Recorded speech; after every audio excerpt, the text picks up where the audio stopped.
ونستعينه ونستغفره ونعوذ بالله من شرور أنفسنا ومن سيئات أعمالنا. من يهده الله فلا مضل له ومن يضلله فلا هادي له. أشهد أن لا إله إلا الله وحده لا شريك له وأشهد أن محمدًا عبده ورسوله. أما بعد فإن خير الحديث كتاب الله وخير الهدي هدي محمد صلى الله عليه وسلم وشر الأمور محدثاتها وكل محدثة بدعة وكل بدعة ضلالة وكل ضلالة في النار. قال الله تبارك وتعالى في كلامه المجيد والفرقان الحميد: فأعوذ بالله السميع العليم من الشيطان الرجيم. يا أيها الذين آمنوا اتقوا الله حق تقاته ولا تموتن إلا وأنتم مسلمون. وقال تعالى: بسم الله الرحمن الرحيم. يا أيها الناس اتقوا ربكم الذي خلقكم من نفس واحدة وخلق منها زوجها وبث منهما رجالا كثيرا ونساء واتقوا الله الذي تساءلون به والأرحام إن الله كان عليكم رقيبا. وقال تعالى: يا أيها الذين آمنوا اتقوا الله وقولوا قولا سديدا يصلح لكم أعمالكم ويغفر لكم ذنوبكم ومن يطع الله ورسوله فقد فاز فوزا عظيما. وقال تعالى في موضع آخر: قل هل يستوي الذين يعلمون والذين لا يعلمون. وقال النبي صلى الله عليه وسلم: طلب العلم فريضة على كل مسلم ومسلمة. وقال أيضا: خيركم من تعلم القرآن وعلمه. اما بعد.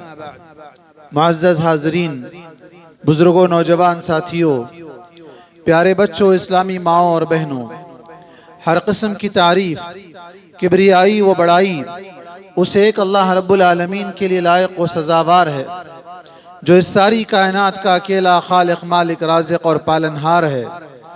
اسی اللہ رب العالمین کا بے انتہا فضل و احسان ہے کہ جس نے ہمیں اپنی عظیم مخلوقات میں اشرف المخلوقات بنا کر ہماری دنیا اور آخرت کو بنانے سنوارنے کے لیے ہم انسانوں ہی میں سے انبیاء اور رسولوں کو مبعوث فرمایا۔ اللہ کے تمام انبیاء اور رسولوں پر، اور بالخصوص ہم اور آپ کے، بلکہ سارے انسانوں اور سارے جنوں کے آخری نبی اور رسول محمد مصطفیٰ صلی اللہ علیہ وسلم پر بے شمار درود و سلام نازل ہو۔ حاضرین جمعہ، آج کا موضوع خطابت ہے علمی محفلوں اور مجلسوں سے دوری کے نقصانات۔ اسلام کی سب سے پہلی وحی اقرأ سے جس کا آغاز ہوا، اللہ کے نبی صلی اللہ علیہ وسلم پر جب پہلے وحی آئی تو اللہ کا تعارف کرواتے ہوئے اقرأ بسم ربک الذی خلق، کہ پڑھو اس رب کے نام سے جس نے تم کو پیدا کیا۔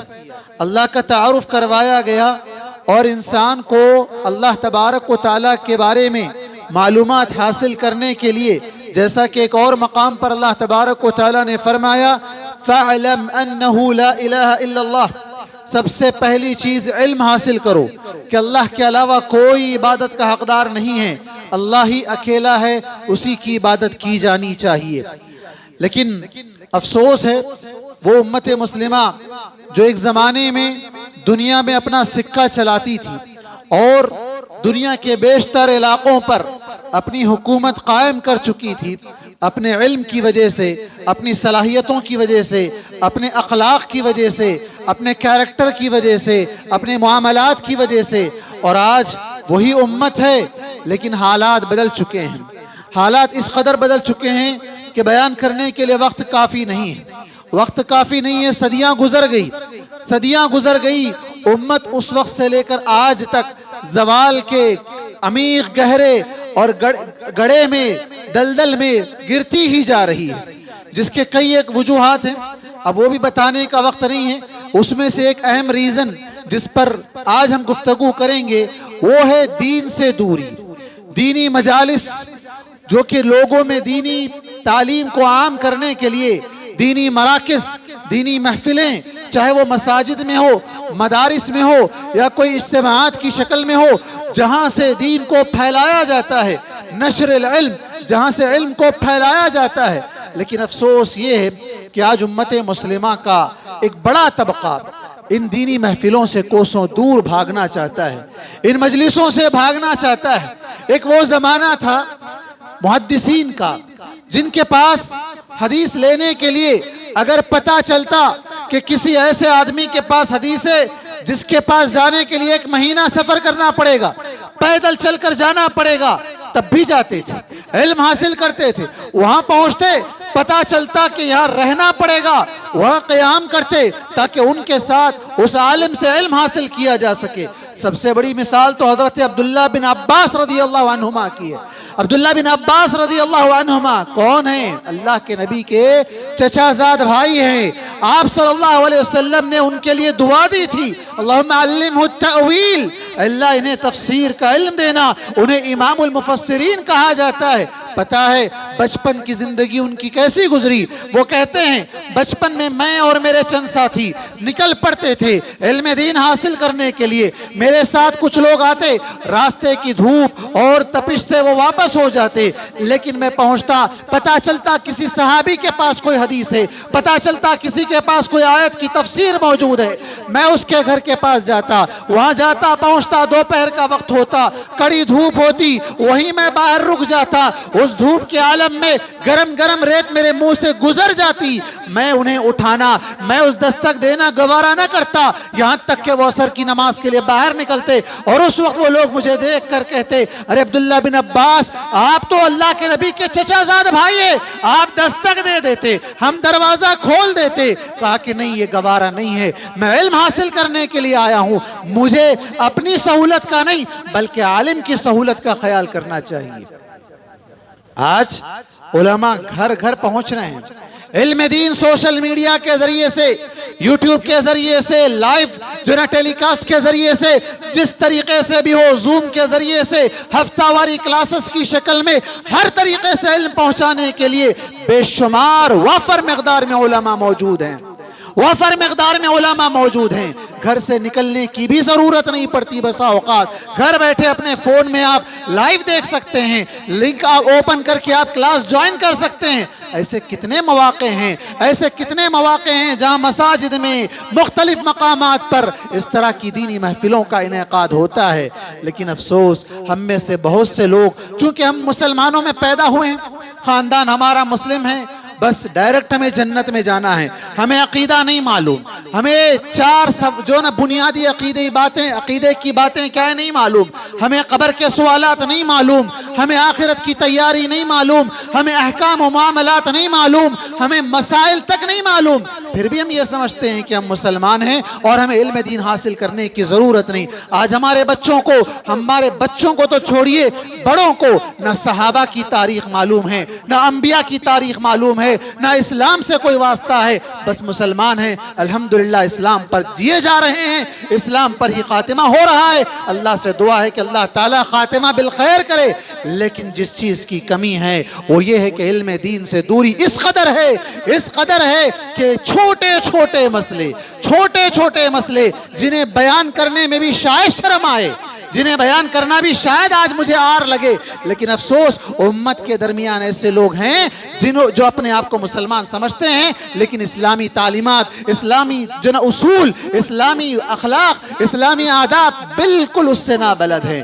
افسوس ہے. اللہ تبارک و تعالیٰ نے اہل علم کی بڑی فضیلت بیان کی. قل هل يستوي الذين يعلمون والذين لا يعلمون. علم والے اور بغیر علم والے دونوں کبھی برابر نہیں ہو سکتے ہیں. یقیناً علماء کا مقام بہت اونچا ہے، لیکن کیا اللہ تبارک و تعالیٰ نے عام مسلمانوں کو علم دین سیکھنے سے روک دیا ہے؟ علم دین نہیں سیکھنا چاہیے. اللہ کے نبی صلی اللہ علیہ وسلم نے فرمایا طلب العلم فریضۃ علی کل مسلم. ایک اور روایت میں کہا ہوا مسلمہ، ہر مسلمان مرد، ہر مسلمان عورت پر علم دین کا سیکھنا فرض ہے، ضروری ہے. گزشتہ جمعہ میرے استاد محترم حافظ عبدالعظیم عمری مدنی حفظہ اللہ کے ساتھ ایک پروگرام میں شریک تھا. وہاں ہمارے استاد محترم نے اس حدیث کی بڑی اچھی تفسیر کی. کہا کہ حدیث میں کہا گیا فرض ہے, حدیث میں کہا گیا فرض ہے, ہر مسلمان کے اوپر فرض ضروری ہے. جیسے بہت سے انسان کے رائٹس ہیں, حقوق ہیں, ان حقوق سے وہ دستبردار ہو سکتا ہے, ان حقوق کو لے بھی سکتا ہے, رائٹس کو چھوڑ بھی سکتا ہے, لیکن علم دین ایک ایسا فرض ہے, ایک ایسا جو نا اس کے اوپر واجب ہے جس سے وہ دستبردار نہیں ہو سکتا ہے, اسے چھوڑ نہیں سکتا ہے. اللہ کے نبی صلی اللہ علیہ وسلم نے حق نہیں کہا, آپ صلی اللہ علیہ وسلم نے حقوق بھی گنائے ہیں. ایک مسلمان کے دوسرے مسلمان پر یہ حقوق ہیں, شوہر کے حقوق, بیوی کے حقوق, اولاد کے حقوق, والدین کے حقوق, سارے حقوق آپ صلی اللہ علیہ وسلم نے بتلائے ہیں. لیکن علم دین کو حق قرار نہیں دیا, بلکہ علم دین کو فرض قرار دیا کہ اس کا سیکھنا بہت ضروری ہے. افسوس ہے ہم میں سے بہت سے لوگ یہ سمجھ لیتے ہیں کہ ہم مسلمان ہیں, مسلم گھرانے میں پیدا ہوئے ہیں. آج کئی ایسے نو مسلم جو اپنی تڑپ سے, اپنی محنت سے, ریسرچ کر کے, یا اللہ تبارک و تعالیٰ نے جو ہدایت دی ہے اس کے بعد علم دین میں اتنے پختہ ہو جاتے ہیں کہ ان کے سامنے ایک پیدائشی مسلمان بیکار نظر آتا ہے. کیوں؟ اس لیے کہ وہ تڑپ نہیں ہے, وہ جستجو نہیں ہے. اللہ کے نبی صلی اللہ علیہ وسلم نے فرمایا خیرکم من تعلم القرآن وعلمہ. ہم یہ سمجھتے ہیں کہ ہمارا بچہ انجینئر بن جائے, ڈاکٹر بن جائے, پروفیسر بن جائے, سائنٹسٹ بن جائے, پائلٹ بن جائے, بہت بڑا آدمی ہے, بہت اچھا آدمی ہے.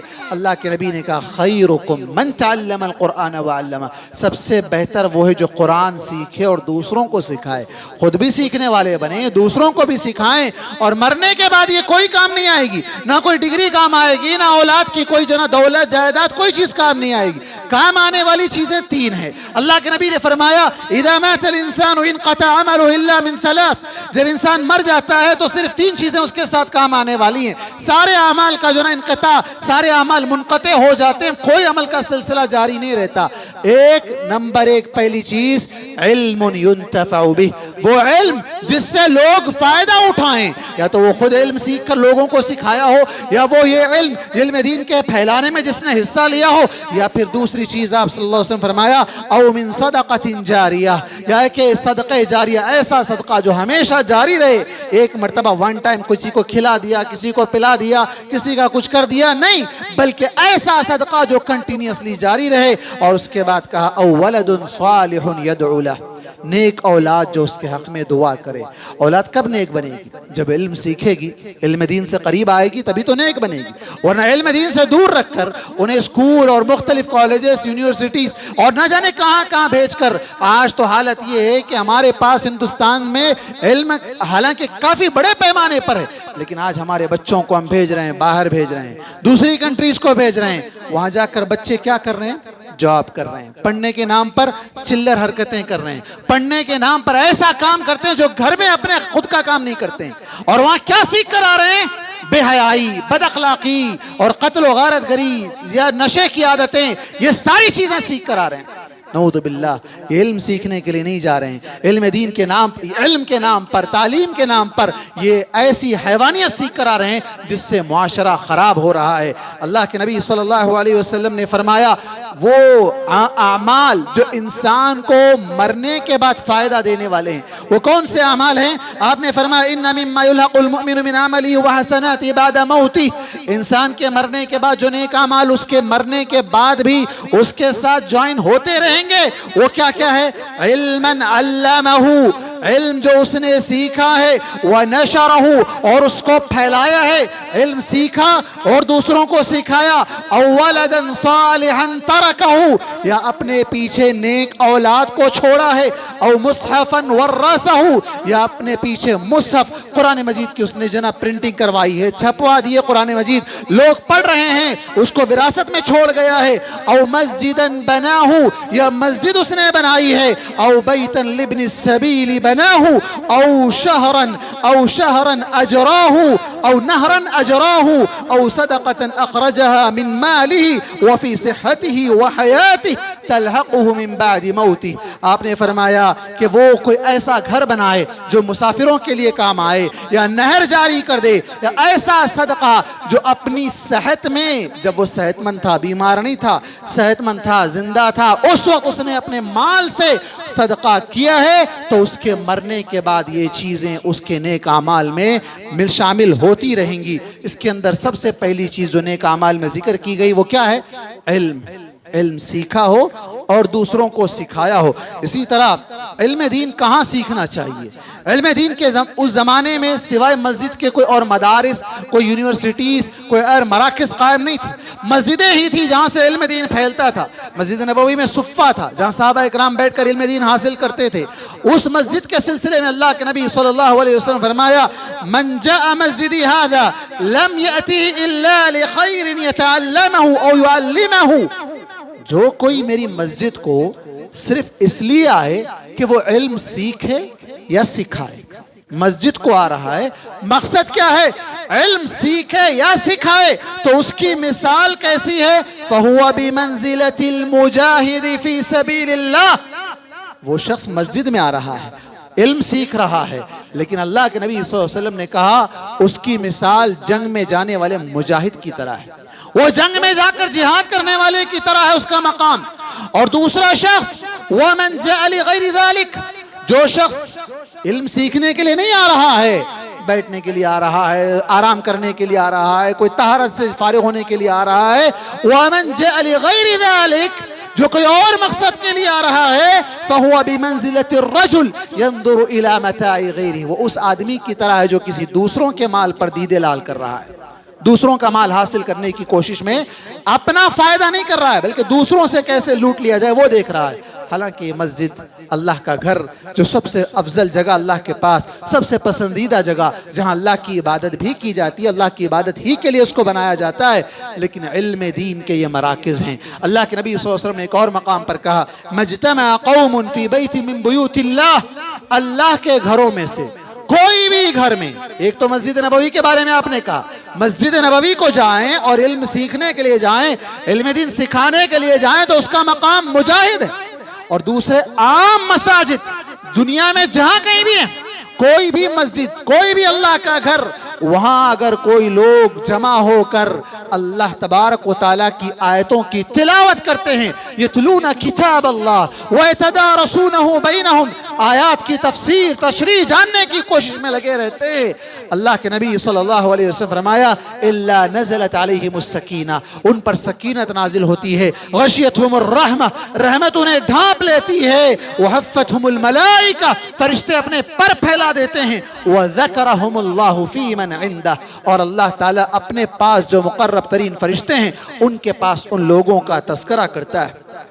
اللہ کے نبی صلی اللہ علیہ وسلم نے بہت سے اعمال، احب الاعمال الی اللہ، اللہ کے پاس پسندیدہ اعمال، بہت سے اعمال کا تذکرہ کیا. ان میں سے ایک اور مقام پر آپ نے فرمایا الا انبئکم بخیر اعمالکم، کیا میں بتاؤں تمہیں کہ اللہ کے پاس تمہارے سب سے بہترین اعمال کون سے ہیں، سب سے پاکیزہ اعمال کون سے ہیں، درجات میں سب سے بلند اور ہائی لیول کے اعمال کون سے ہیں، تمہیں اپنے جیب سے سونا چاندی خرچ کرنے سے بھی زیادہ افضل عمل کون سا ہے، یا یہ کہ تم جنگ میں جا کر جہاد کر کے دشمنوں کی گردنیں مارو، وہ تمہاری گردنیں ماریں، اس سے بھی زیادہ افضل بتاؤں؟ صحابہ نے کہا اللہ کی نبی ضرور بتائیے. مقام میں ہائی لیول ہے، اللہ کے پاس پسندیدہ ہے، پاکیزہ ہے، جنگ میں جانے کی ضرورت نہیں، سونا چاندی خرچ کرنے کی ضرورت نہیں. کہا وہ کون سا عمل ہے؟ کہا ذکر اللہ، اللہ کا ذکر کرنا. اس کی مزید وضاحت دوسری حدیث میں اللہ کے نبی صلی اللہ علیہ وسلم فرمایا اذا مررتم بریاض الجنت فارتعوا، جب ریاض الجنہ، جنت کی کیاریوں سے گزرو تو چر لیا کرو. صحابہ نے پوچھا وما ریاض الجنہ، یہ ریاض الجنہ کیا ہے؟ آپ نے فرمایا حلق الذکر، جہاں علم کی محفلیں جمتی ہیں، جہاں ذکر کی مجلسیں لگتی ہیں، جہاں مجلسیں مسجد میں جمع ہوتے ہیں، وہاں علم حاصل کرتے ہیں. بہت سے لوگ آتے ہیں مسجد میں، آتے ہیں پروگرام کے لیے بھی آتے ہیں، لیکن دور بیٹھتے ہیں، یا تو یہ کہ یہ ہم کو نہیں چاہنا، بس نماز پڑھ لیے چلے گئے. اللہ کے نبی صلی اللہ علیہ وسلم نے صحیح مسلم کی ایک روایت میں فرمایا ایک مرتبہ صلی اللہ علیہ وسلم بیٹھ کر درس دے رہے ہیں، 3 لوگ آئے، تین میں سے ایک آدمی چلا گیا، آئے تین، ایک واپس چلا گیا، پھر دو بچے، ایک آدمی قریب آ کر بیٹھا، دیکھا جگہ سامنے کہاں موجود ہے، وہاں سامنے آ کر بیٹھا، دوسرا آدمی جہاں جگہ ملی وہیں بیٹھ گیا، وہیں بیٹھ گیا۔ آپ صلی اللہ علیہ وسلم محفل سے فارغ ہونے کے بعد آپ نے کہا میں تین لوگوں کے بارے میں تمہیں بتاتا ہوں جو ابھی محفل میں آئے تھے، ان میں سے ایک آدمی جو جگہ دیکھ کر آگے آیا، اللہ تبارک و تعالیٰ نے بھی اسے پناہ دی، یعنی علم سیکھنے کے لیے آیا، اللہ نے بھی اس کے لیے علم کے دروازے کھول دیے۔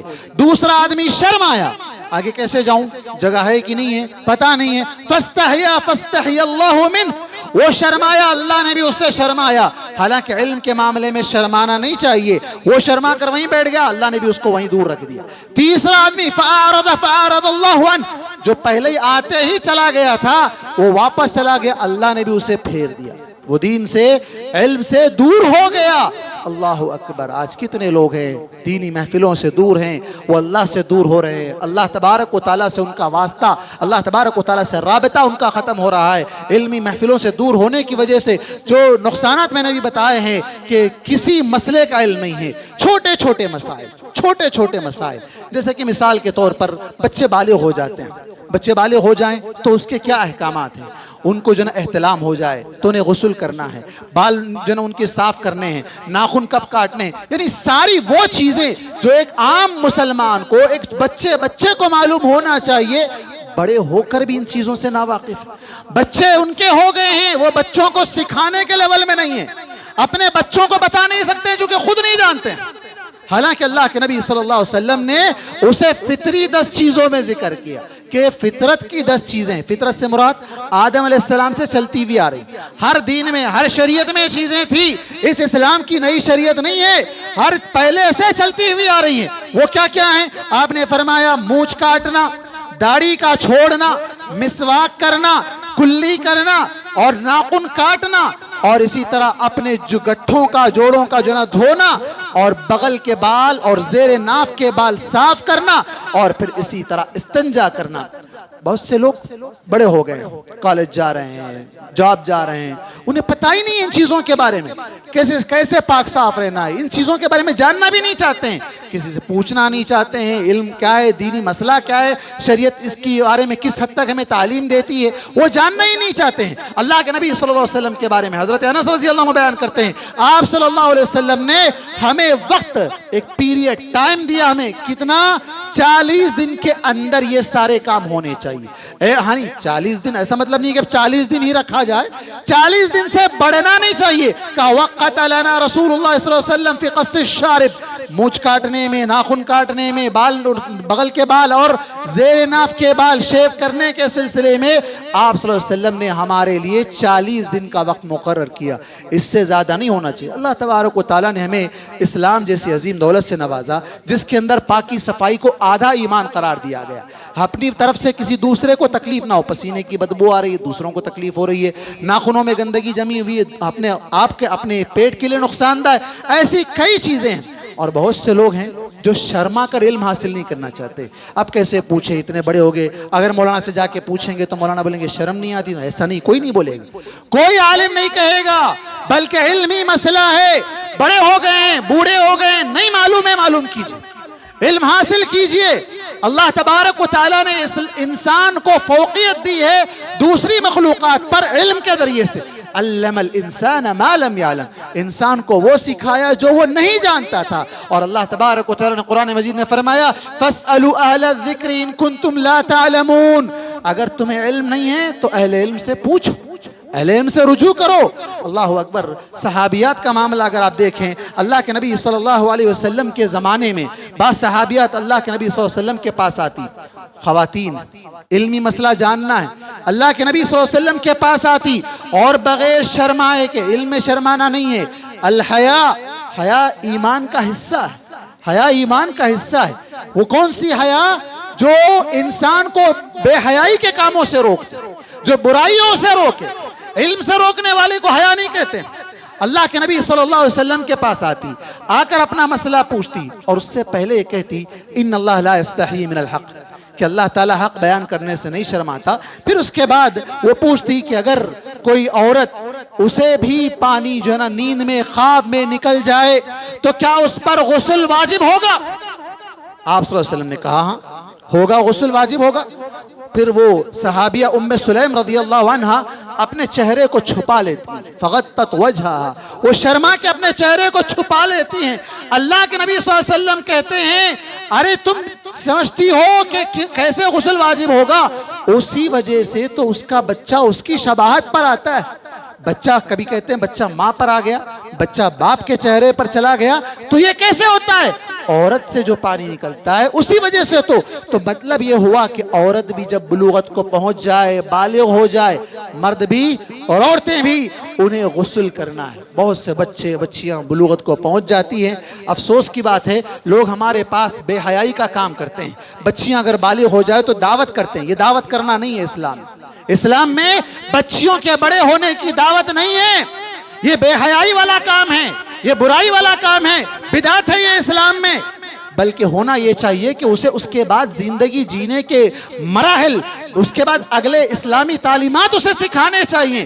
خود جانتے ہیں تو بہت اچھی بات ہے، نہیں جانتے ہیں تو علمی محفلیں، چاہے وہ مسجد میں ہو، چاہے مدرسے میں ہو، چاہے کوئی کورس چل رہا ہو، چاہے سمر کورس چل رہا ہو، اس طرح کے کورسز میں اپنے بچے اور بچیوں کو جوائن کروائیں تاکہ وہ اپنی زندگی کے مسائل دین کے مطابق گزار سکیں، حل کر سکیں۔ اسی طرح ایک اور حدیث حضرت عائشہ رضی اللہ عنہ فاطمہ بنت ابی حبیش کے بارے میں کہتی ہیں، وہ اللہ کے نبی صلی اللہ علیہ وسلم کے پاس آتی ہیں اور آ کر کہتی ہیں انی امرات استحاض، اللہ کے نبی مجھے استحاضہ کا خون آتا ہے، مطلب حیض کے پیریڈ کے بعد اور ایکسٹرا خون آتا ہے، تو میں کیا نماز چھوڑ دوں؟